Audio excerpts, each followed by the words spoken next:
Well, welcome to Shop Pamoja, and I have missed you for it has been a long time since I've seen you. But I've got this thing that has attached me today to come to talk to you once again because there's some things which are going on that aren't fine in the market, especially to the upcoming sellers and who try to become calm but also try to please their customer.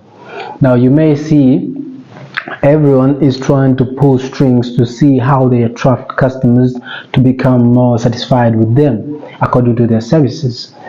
Now, unfortunately, bad enough, there are some customers who also have become scammers, and it's becoming a lot nowadays because we kind of believe that mostly are the ones who are scammers, the ones who are being offended, the ones who are becoming victim. They were only the buyers, but the sellers are also becoming scammed nowadays. They are becoming also the victim. Now, maybe you know, but maybe you also don't know. That's why I need to share with you. Unfortunately, it has come to my attention by seeing some of the few troubles in nowadays which are becoming most recently very common, and I kind of noticed it, and I would say it's not bad if I share with you and you know it immediately. And one of the things that made me today to stand here in front of you to try to talk to you about this is that I've noticed two kind of these people trying to do some using some spam messages, spam emails, spam calls, trying to be anonymous. Now you'd see, for instance, I came across one customer who is nearby me.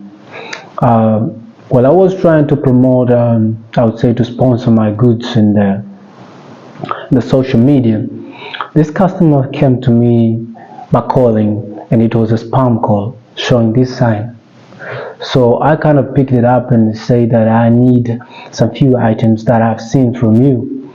And he was kind of interested to know how would you receive the goods. So I told just my boys will bring you the goods to you. It's not a big deal. But also you have to pay goods while the goods are reaching you. It's not a problem. But the problem came that the man requested for further request of service, and it was quite of evening going to the night.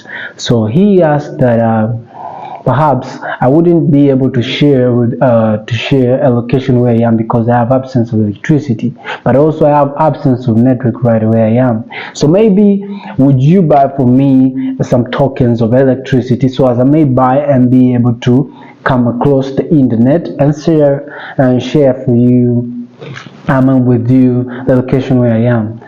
Okay, so it wasn't a big deal because there's a customer trying to request, but the bad thing is, don't do a deal on top of a deal. Don't do business on top of a business, because this man, guess what he did? The man was only in need of the token. Bad enough, he didn't only find me, he found my friend. Now it became to notice that this person is requesting for the same, because us as buyers, we talk. Okay, and bad enough, if you fall to the same buyers who talk and share most of their ideas, most of their business part, we were together. Then the customer requested for the same item while we were together. You see, this customer wants the same item. Then why? We couldn't notice that at first, but we never reasoned. But it came to attention that the same person wants for a use of himself. Why would he request these? But we said it's none of our business. We want just to sell.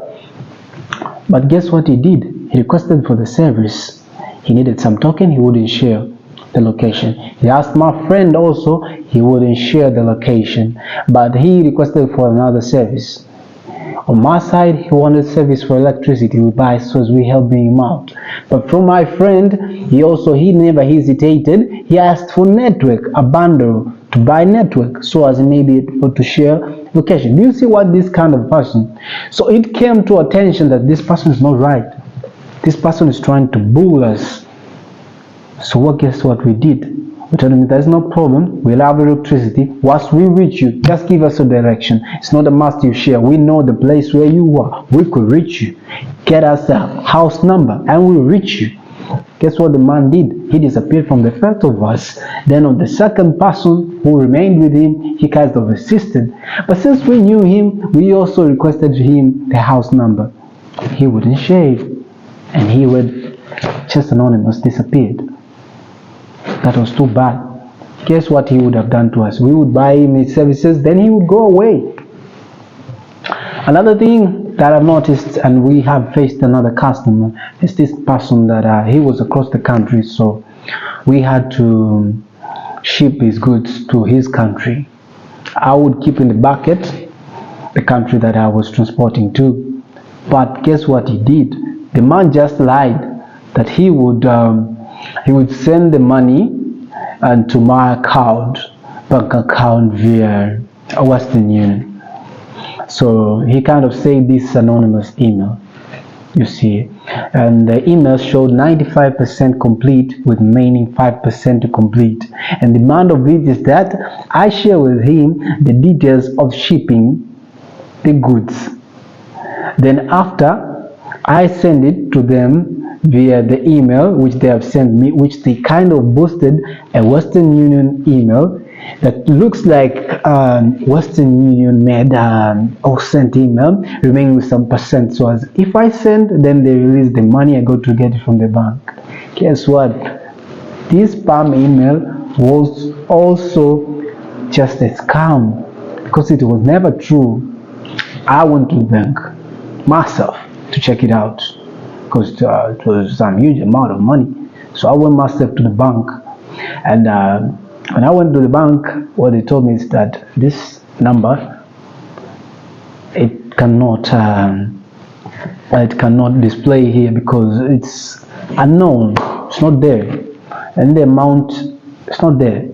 So I kind of called the man that I haven't seen any cash, and unless I see the cash, I wouldn't send anything. So the man kind of lamented, kept on lamenting until I was, oh, this person, why is he lamenting? If he's legit, I told him, if you have someone, you send someone. But I'm legit, and my certificate of my shop is this. If you want to reach, you can reach out. But if you can't reach, then you have to believe me and send the money. Unless so, you cannot.